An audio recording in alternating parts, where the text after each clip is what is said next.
The thing that's kind of most challenging, I got up to here.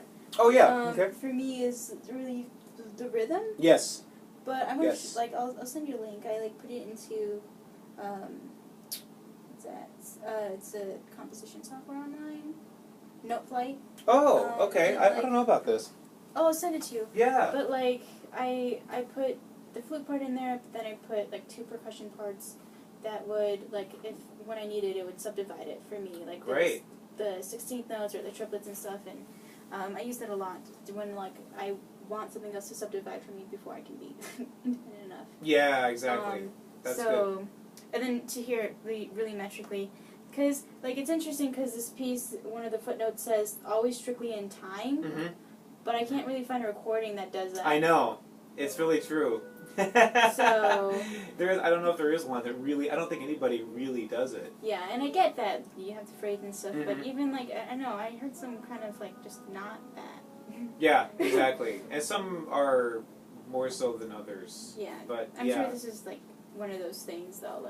But this the rhythmic accuracy is probably what they're really looking for with this recording. I think so. I think so, and also and because and the dynamic.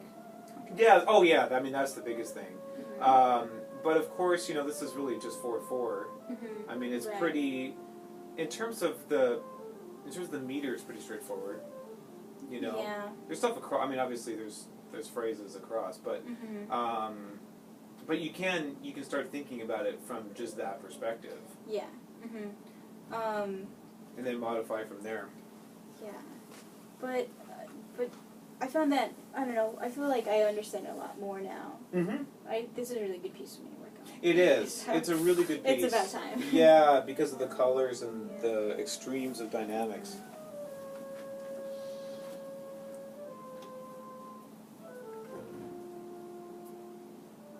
This is called density for flute and saxophone. Exactly.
Shimmy just distracted me.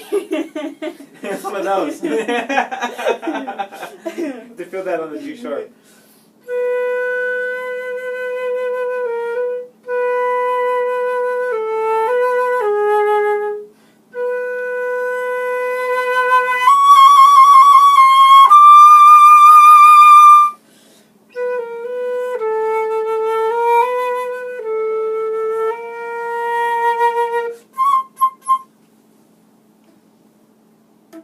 Okay, I'm a little bit confused about this. Am I supposed to let out a little bit of air? Yes. Okay, so. Yes, it is.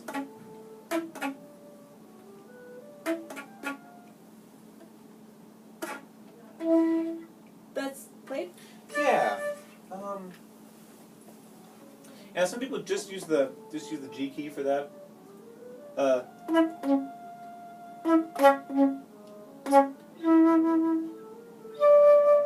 Or okay. Depends on how percussive that you really want to get. And some flutes are louder than others with the key clicks. Also depends how good of shape that your flute is in. The better shape it's in, the less noise it should make. But I'm gonna go grab my other flute. Yeah, go grab your like Gemeinhardt Yeah. for this. But yeah, so it's really sort of your choice. I find it's easiest to just do it with the G key. Mm-hmm. My flute's a little noisy right now, so that's probably enough. Mm-hmm. And really, it's just a little bit of air. You know, Okay. It's yeah, to be played softly, hitting the keys at the same time. So really, it should be a real sound. Mm-hmm. So they should be actual audible notes. Okay. Okay.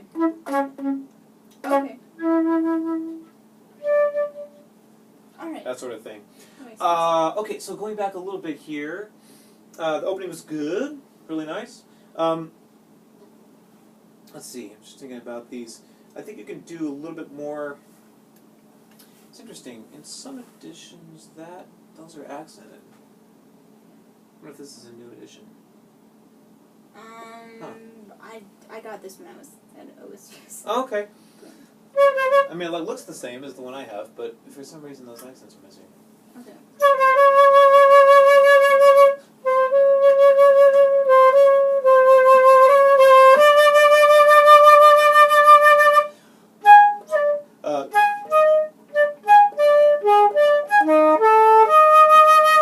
So it's sort of dance-like here.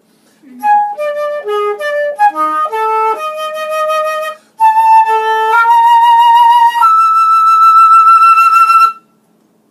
Okay. Yeah. That makes sense. Contrast is the name of the game. And if you go sharp, who cares? I don't really care. Okay. The pitch doesn't have to be, dead on. Okay. I'd rather that it be Alright. really intense. The other question I had was, a lot of the times, like, there's hairpins everywhere. Yeah. But it doesn't notate where you're going to. Right. Do you just assume that it's as loud as you can and then back down? Like, It for depends. example, here it's mezzo forte, it goes up and then it comes back down. It doesn't say where you go to, where you come back to. Right. And then it crescendos, and like sometimes when you have this kind of thing written, like crescendo into piano, like do you stop? Is piano the end point, or is that? I think well, right there, piano subito. So Okay, like right, so okay, then you know. But yeah, I know what you mean. There are places where it is kind of ambiguous in Like terms of here. that. Yeah, exactly. So I do start that softly.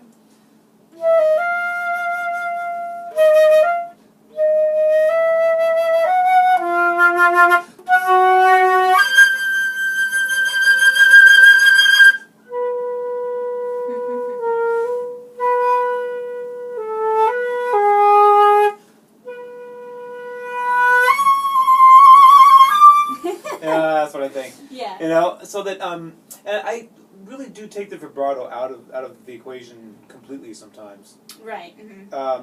And it does depend on the dynamic level, obviously. But there are places in here where it's soft when I do vibrate some, and then vice versa. Right. Yeah. I'll experiment with that. Yeah, and I don't think there's one way to do it necessarily.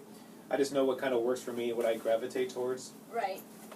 But I think this piece is really good. It's a really good piece really for me. I think the timing's perfect for me I to do play too. this. Yeah. So It should be actually, great. like I don't know, cause like bum ba dum bum, that kind of reminds me of like the dance Lechev. I was thinking the very Yeah. same thing. Yeah. It's the same kind of idiom, like the He's, rhythmic idiom. he's French, right? Mhm. So like I Yep. don't know, that maybe it's just in the blood to just include that kind of thing. I think so, Yeah. and it's funny because a lot of his music has those kinds of figures in it. Mm-hmm. I actually did a lot of listening to Varese over break because I'm working on this piece. So I listened to like Entendre and like Integral and all that stuff. And I actually have the complete Varese on like CD. It's only 3 CDs or something. Maybe it's only really? 2 CDs. Yeah. Can I borrow them? Yeah, sure. Yeah, That's cool. I can bring it in for you. You know, Frank Zappa was a huge Varese. Yes, that was his favorite composer, actually. Yeah, So, exactly. that's and Romic taught me that. You still have my Arnold Jacobs books, right? Yes. I do. Okay. I don't need